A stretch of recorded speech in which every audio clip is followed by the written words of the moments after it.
السلام علیکم ورحمۃ اللہ وبرکاتہ۔ دینی بھائیوں اور بہنوں اور عزیز طالبات، بسم اللہ الرحمن الرحیم و بہ نستعین۔ ہم لوگ اس سے پہلے 37واں باب پڑھ رہے تھے، آج جو ہے 38واں باب پڑھیں گے انشاءاللہ۔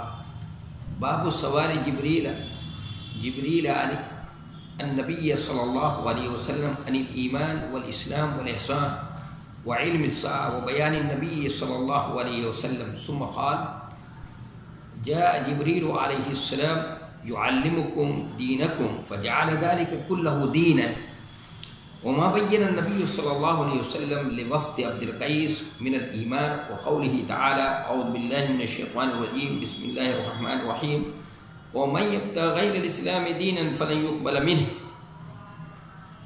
وبه قال حدثنا مسدد قال حدثنا اسماعیل بن ابراہیم اخبرنا ابو حیان التیمی عن ابی زرعة عن ابی ہریرہ قال كان النبي صلی اللہ علیہ وسلم باردا یوما للناس فأتاه رجل فقال: ما الإيمان؟ قال: الإيمان أن تؤمن بالله وملائكته وبلقائه ورسله وتؤمن بالبعث. قال: ما الإسلام؟ قال: الإسلام أن تعبد الله ولا تشرك به وتقيم الصلاة وتؤدي الزكاة المفروضة وتصوم رمضان. قال: ما الإحسان؟ قال: أن تعبد الله كأنك تراه فإن لم تكن تراه فإنه يراك. قال: متى الساعة؟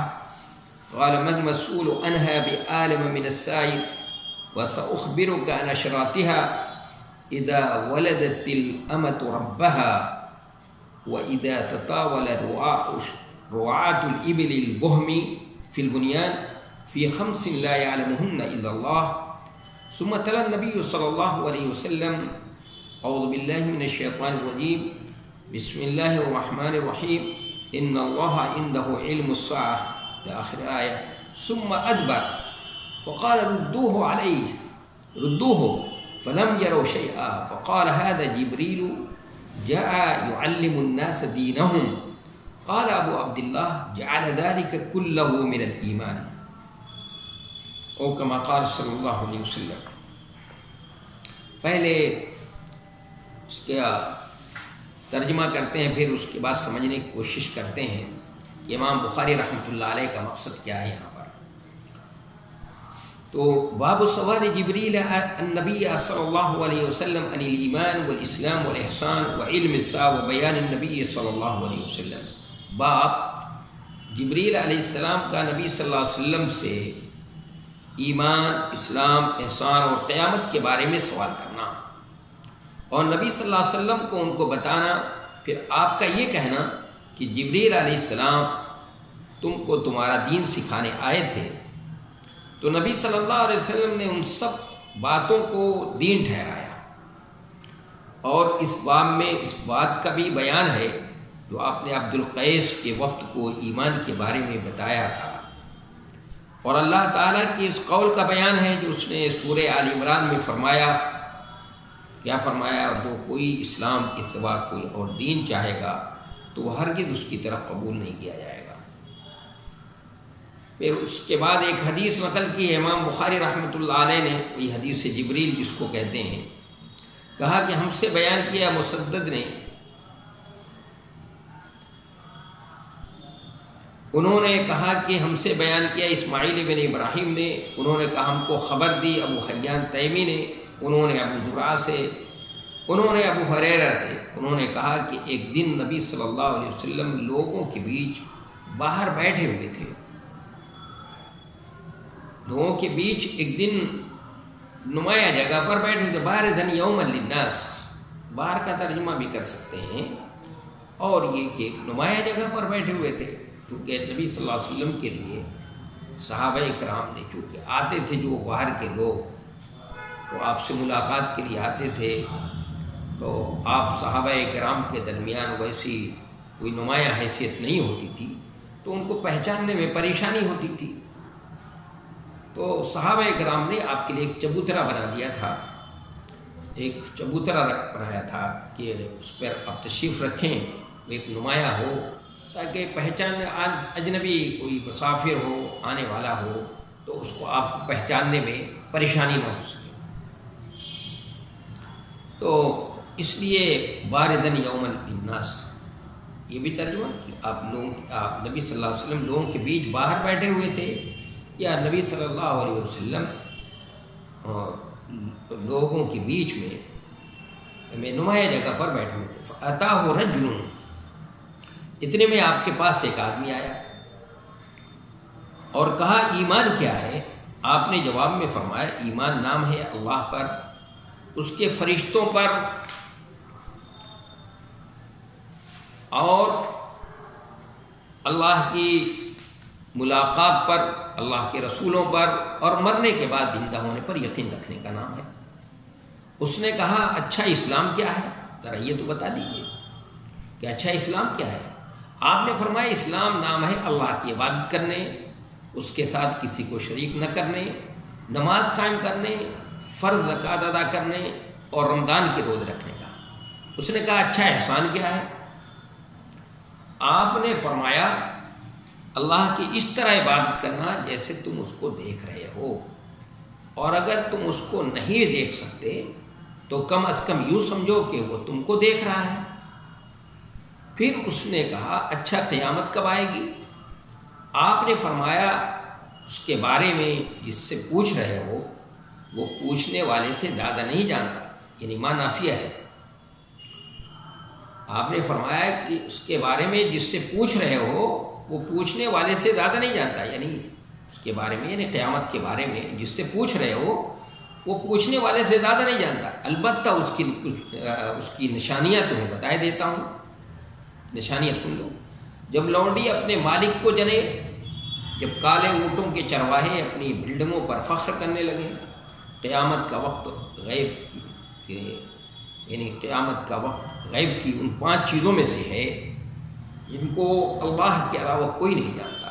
پھر نبی صلی اللہ علیہ وسلم نے یہ آیت تلاوت کی کہ قیامت کا علم اللہ کے پاس ہے، پھر آیت تک۔ پھر وہ شخص پیٹ پھیر کر جانے لگا، آپ نے کہا اس کو واپس بلاؤ۔ جب لوگ بلانے گئے تو لوگوں نے کسی کو نہیں دیکھا، تو آپ نے فرمایا یہ جبریل علیہ السلام تھے، لوگوں کو ان کا دین سکھانے آئے تھے۔ ابو عبداللہ یعنی امام بخاری کی یہ کنیت ہے۔ امام بخاری نے کہا نبی صلی اللہ علیہ وسلم نے ان ساری باتوں کو دین کہہ کر ایمان میں داخل کیا ہے۔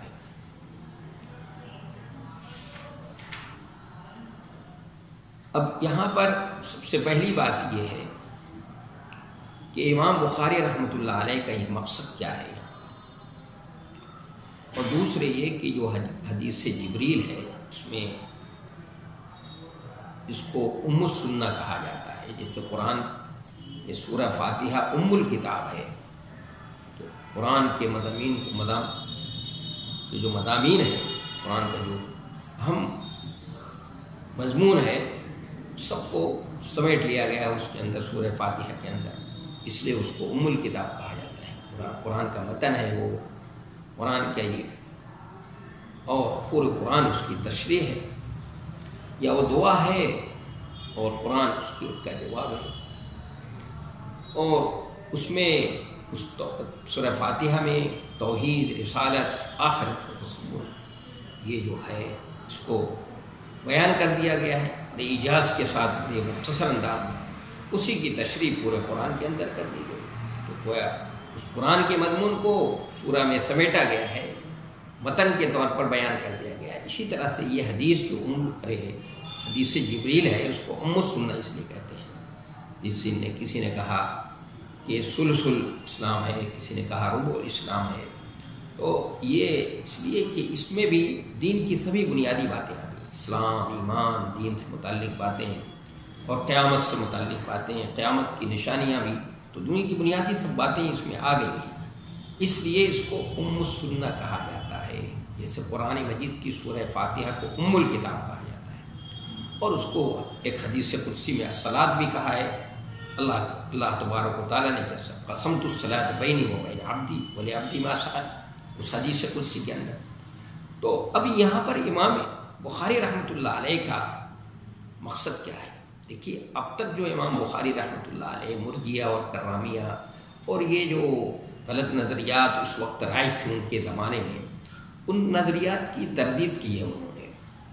تو کہیں پر اسلام کا تذکرہ کیا اور بتایا کہ یہ ایمان ہی کے معنی میں ہے، اس لیے کہ اسلام امام بخاری رحمۃ اللہ علیہ کے نزدیک ایمان کے معنی میں، ایمان اور اسلام دونوں ایک ہی ہے ان کے نزدیک.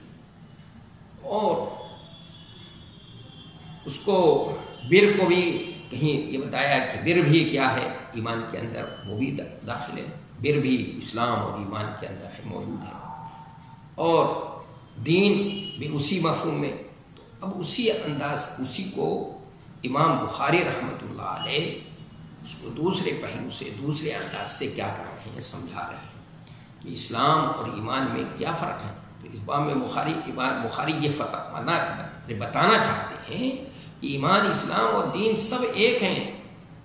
ان کا طریقہ استدلال یہ ہے کہ حدیث جبریل میں ایمان کی تشریح میں عقیدے کو اور اسلام کی تشریح میں عمل کو بیان کیا، پھر آخر میں سب کو دین کہا ہے اللہ کے رسول صلی اللہ علیہ وسلم. اس سے معلوم ہوا کہ عقیدہ اور عمل دونوں کے مجموعے کا نام دین ہے. دونوں کا مجموعہ جو ہے وہ دین ہے.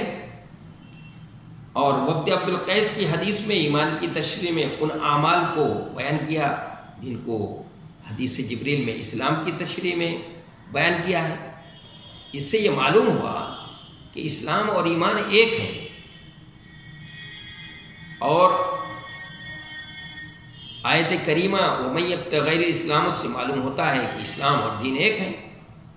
جب سب کو ملا کر دیکھتے ہیں تو اس سے یہ بات ثابت ہوتی ہے کہ ایمان، اسلام اور دین سب ایک ہیں. لیکن آپ کو معلوم ہونا چاہیے کہ ہمارے ائمہ نے اس مسئلے میں تھوڑا سا اختلاف کیا ہے. امام احمد بن حنبل ہیں، امام ابو حنیفہ رحمۃ اللہ علیہ ہیں، اسلام اور ایمان میں فرق کرتے ہیں. وہ کہتے ہیں کہ دونوں کے درمیان عموم خصوص مطلق کی نسبت ہے. اسلام عام ہے اور ایمان خاص ہے. ہر مومن مسلم ہے لیکن ہر مسلم مومن نہیں. ان کی دلیل کیا ہے؟ وہ دلیل میں قرآن پاک کی آیت کریمہ پیش کرتے ہیں جو سورہ حجرات کے اندر ہے. اعوذ باللہ من الشیطان الرجیم، بسم اللہ الرحمن الرحیم. قالت الاعراب آمنا قل لم تؤمنوا ولكن قولوا اسلمنا ولما يدخل الايمان في قلوبكم. یہ ان کی دلیل ہے. لیکن اصل بات یہ ہے اور صحیح معنوں میں تحقیقی بات یہ ہے، محقق بات یہ ہے اور صحیح بات یہ ہے کہ شرعی معنی کے اعتبار سے، یعنی اسلام کا اگر شرعی معنی لے تو لغوی معنی کے اعتبار سے تو فرق ہے. اسلام کا لغوی معنی اگر مراد لیا تو ایمان اور اسلام میں فرق ہوگا. لیکن اگر شرعی معنی اسلام کے لیے جائے تو شرعی معنی بھی ہوتا ہے تو دونوں ایک ہی ہیں. اور لغوی معنی کے اعتبار سے دونوں فرق ہے. تو شرعی معنی کے اعتبار سے دونوں ایک دوسرے کو مستلزم ہیں، عادم و مندوم ہے. اس لیے کہ کوئی عامل کامل مسلم نہیں ہو سکتا جب تک کہ اس کا عقیدہ درست نہ ہو. کوئی صاحب عقیدہ اس وقت تک کامل مومن نہیں ہو سکتا جب تک کہ وہ عمل نہ کرے. البتہ اسلام اور ایمان جب ایک جگہ بولے جائیں تو وہاں ایمان کا اطلاق اعتقاد پر اور اسلام کا اطلاق ظاہری عمل پر ہوگا. یہ جیسے کہ آپ امام بخاری پہلے بتا چکے ہیں، ہم نے اس سے پہلے ترجمہ کے باب اذا لم یکن الاسلام علی الحقیقہ میں وضاحت سے یہ بات پہلے آ چکی ہے. تو گویا امام بخاری رحمۃ اللہ علیہ کا مقصد یہاں پر کیا ہے؟ یہ بتانا ہے کہ ایمان، اسلام اور دین سب ایک ہی معنی میں ہے.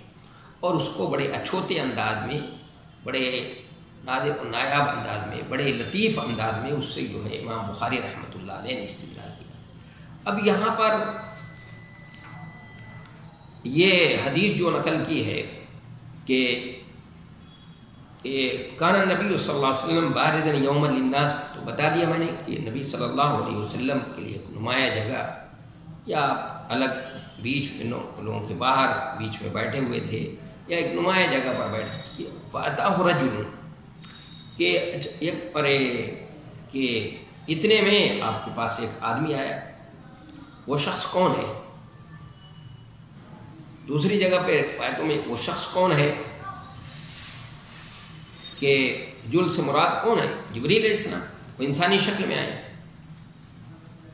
تو یہ ہے کہ وہ آئے تو انہوں نے آ کر کے نبی علیہ الصلوۃ والسلام کے سے گھٹنے سے گھٹنا ملا لیا اور اپنا ہاتھ نبی صلی اللہ علیہ وسلم کے گھٹنے پر دیا۔ ایسا کیوں کیا تھا؟ یہاں پہ تو نہیں ہے، اس میں تو اس روایت میں نہیں ہے، لیکن دوسری روایتوں میں ہے، مسلم کے اندر بھی ہے، اس میں بھی ہے۔ اس لیے اس طرح کیا تھا، اپنا ہاتھ اپنے گھٹنوں پر رکھنے کے بجائے آپ صلی اللہ علیہ وسلم کے گھٹنے پر رکھ دیا دوستوں کی طرح۔ تو اس کا جواب یہ ہے کہ متعلم کا معلم کے سامنے بیٹھنے کا یہ طریقہ ہے، ایک شاگرد کو اپنے استاد کے سامنے اسی انداز سے بیٹھنا چاہیے۔ آپ کے سامنے بحیثیت ایک متعلم کے ایک شاگرد کے وہ بیٹھے ہوں، یا ایسا اس لیے کیا انہوں نے کہ زیادہ توجہ سے سنیں، یہ بھی ہو سکتا ہے، یا یہ بھی مقصود ہو کہ حاضرین اس طرح بیٹھے دیکھ کر یہ سمجھیں کہ یہ کوئی دیہاتی آدمی ہے اور یہ نہ جان پائیں کہ جبریل علیہ السلام ہے، یہ دیہاتی ہیں، ان کو بیٹھنے کا طریقہ نہیں معلوم۔ یہاں جبریل علیہ السلام آئے ہیں اور آتے ہی فوراً سوال کر دیا، سلام نہیں کیا، تو اس کا جواب سے بھی مقصد کیا ہے؟ سلام نہیں کیا کہ سوال کرتے ہیں، دیکھ لوگ یہ سمجھیں کہ یہ بھی کوئی دیہاتی ہیں، کو پتہ ہی نہیں ہے، مجلس کے آداب نہیں معلوم ہیں، اس لیے آتے ہی جو ہے وہ کیا کر دیا، انہوں نے سوال شروع کر دیا ہے۔ دوسرے روایتوں میں سوال کا ذکر بھی آیا ہے، اس میں راوی نے اختصار سے کام دیا۔ اب یہ ہے کہ یہاں پر نبی علیہ الصلوۃ والسلام سے سوال کیا گیا، مل ایمان، ایمان کیا ہے؟ کہا ایمان کیا ہے؟ آپ نے جواب میں فرمایا کہ ایمان یہ ہے کہ ان تؤمن باللہ وملائکتہ بلقائہ ورسلہ وتؤمن بالبعث۔ یہاں ایمان کے اندر سب سے پہلی بات 5 ارکان کا تذکرہ کیا ہے، جبکہ ایمان کے 6 ارکان یعنی بالقدر خیرہ و شرہ کا تذکرہ کیا، اختصار ہے، نہیں تو دوسری جگہ حدیث جبریل میں وہ اس کے ایمان کے 6 ارکان کا بھی تذکرہ ہے۔ یہاں پر بعض کے ساتھ ساتھ بلقائہ بھی ہے کہ اس سے ملاقات پر ایمان لانا، تو اس کو الگ کیوں ذکر کیا؟ کہا تو ایمان بالبعث میں داخل ہے، اس کی تکرار کی تو ضرورت ہے نہیں یہاں پر۔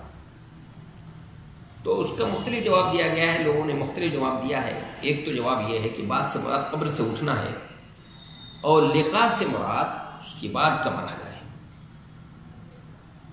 دوسرا لقاء مرنے کے بعد حاصل ہو جاتی ہے، اور بعض اس کے بعد کا مرحلہ ہے۔ لقاء سے مراد اللہ کی رؤیت پر ایمان رکھنا ہے، یہ زیادہ قرین قیاس ہے، اللہ کی رؤیت، اس لیے لقاء اور بعض دونوں الگ الگ چیزیں ہیں۔ ابھی میں نے بتایا کہ اس میں 5 چیزوں کا تذکرہ ہے، 5 ارکان بیان کیے ہیں، وہ 6ٹھے کا تذکرہ نہیں ہے بھائی، یعنی تؤمن بالقدر خیرہ و شرہ کا ذکر نہیں ہے۔ ایک دوسری بات یہ بھی سمجھنے کی کہ یہاں پر فعل کو کا اعادہ کیا ہے، ان تؤمن بالبعث و تؤمن بالقدر، تقدیر کے ساتھ بھی کبھی فعل کا اعادہ کیا ہے، اور بعض کے ساتھ بھی۔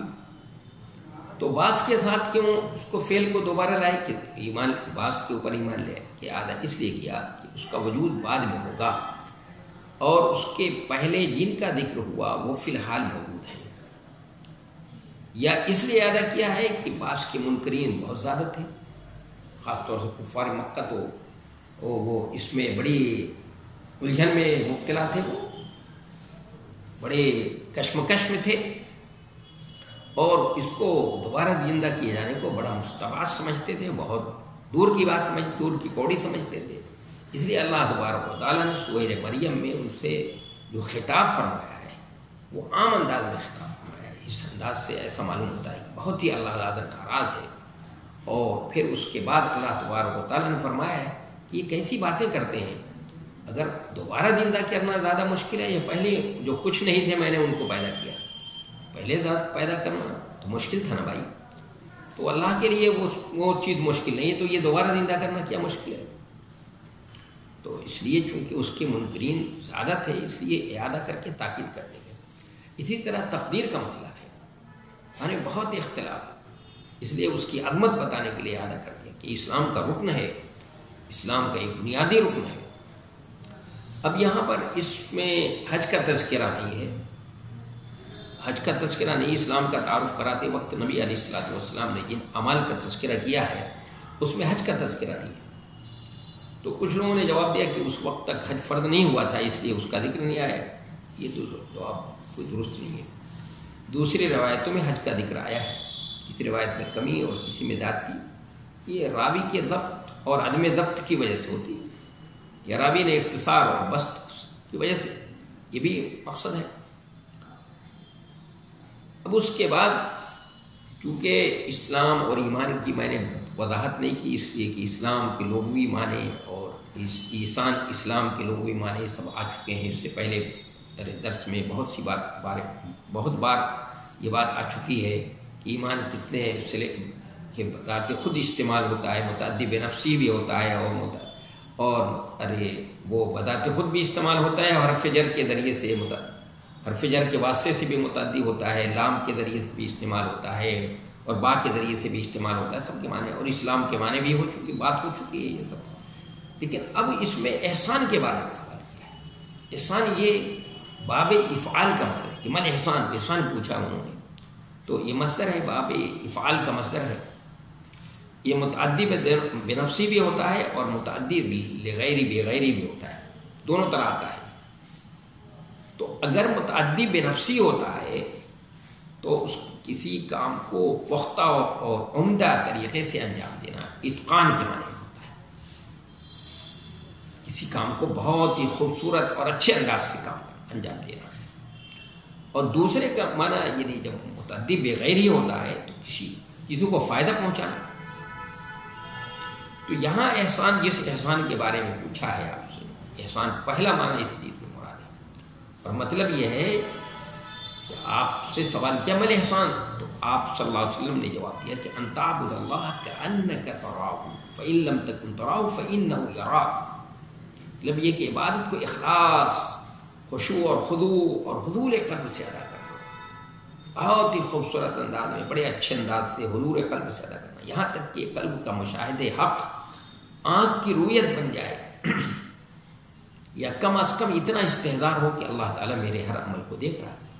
تو اس سے بہت ہی خوبصورت انداز، اللہ کی نظر میں ہوں، میں اپنے مالک کی نظر میں ہوں، اس لیے کہ دیکھیے مالک کو دیکھنا سے اس میں یہ ہمارے ذہن میں یہ ہو کہ مالک مجھے دیکھ، ارے میں مالک کو دیکھ رہا ہوں، اس سے تو خوبصورتی نہیں پیدا ہوتی، لیکن یہ استحضار ہو جائے کہ میرا ہر عمل مالک کی نظر میں ہے، مالک میرا دیکھ رہا ہے، تو اس سے جو ہے اس میں خوبصورتی پیدا ہو جاتی ہے۔ تو یہ ہے احسان اصل میں، کہ ہر عبادت، ہر کام کو محض اللہ کی رضا کے لیے اخلاص اور خشوع اور حضور قلب سے ادا کرنا، تاکہ قلب کا مشاہدے حق آنکھ کی رویت بن جائے، ایسا معلوم ہو کہ گویا دیکھ ہی رہا ہے، یا کم از کم اتنا استحضار ہو جائے کہ اللہ تعالیٰ میرے ہر عمل کو دیکھ رہا ہے، یہ ہے۔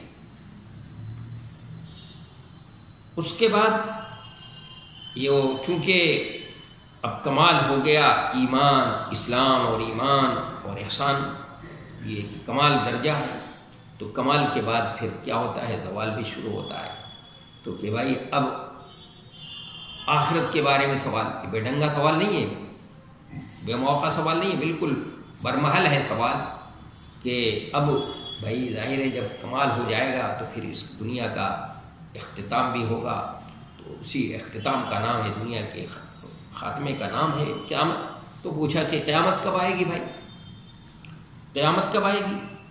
وہ سوال کیا تھا جبریل امین نے کہ قیامت کب آئے گی، متی الساعہ؟ تو آپ صلی اللہ علیہ وسلم نے فرمایا تھا کہ اس کے بارے میں، یعنی قیامت کے بارے میں جس سے پوچھ رہے ہو وہ پوچھنے والے سے زیادہ نہیں جانتا۔ یہاں پر یہ ماں جو ہے یہ نافیہ ہے، جن لوگوں نے ماں موصولہ لیا ہے یہ وہ بالکل غلط بات ہے، کسی طرح سے بھی صحیح نہیں ہے، کیونکہ آگے والا جملہ جو ہے وہ خود اس کی تردید کر رہا ہے، یعنی قیامت، یہ ان 5 چیزوں میں قیامت کا علم جو ہے وہ یہ ان کا غیب کی 5 چیزوں میں سے ہے جس کا علم صرف اللہ کو ہے. تو اس لیے یہاں پر ماں کو موصول اور لینا کسی طرح سے بھی صحیح نہیں ہو سکتا. تو ہمارے جن بھائیوں نے یا جن احباب نے اس کا ترجمہ جو ہے موصول سے کیا ہے وہ ترجمہ بالکل کسی طرح سے بھی صحیح نہیں ہوگا کہ اس قیامت کے بارے میں جس سے پوچھ رہے ہو وہ پوچھنے والے سے زیادہ نہیں جانتا. تو اس سے یہ بات سمجھ میں آئی کہ اگر آپ سے کوئی سوال کرتا ہے اور آپ کو اس کا علم نہیں ہے تو آپ یہ بتا دیجئے کہ بھائی مجھے نہیں معلوم، انشاءاللہ میں دیکھ کر کے پھر بتاؤں گا. یہ اس میں تنقیص کی بات نہیں ہے. تنقیص یہ ہے کہ آدمی کو معلوم نہ ہو اور غلط بیان سے کام لے لے، غلط بتا دے اور بغیر تحقیق کے کوئی بات کہے. تو ایسا شخص جو بغیر تحقیق کے لوگوں کے باتیں بتاتا رہتا ہے پھر لوگوں کی نظر میں وہ گر جاتا ہے. لوگ اس کی باتوں پر پھر اعتماد نہیں کرتے. تو انہوں نے کہا کہ میں تم کو اب کیا کرتا ہوں، سأخبرک عن اشراط، میں اس کی کچھ علامتیں بتاتا ہوں، اس کے اشراط کے بارے میں بتاؤں گا. یہ نبی علیہ الصلوۃ والسلام نے فرمایا. تو اب یہاں سے انشاءاللہ آئندہ درس میں یہاں سے پڑھیں گے. وما توفیقی الا باللہ، والسلام علیکم.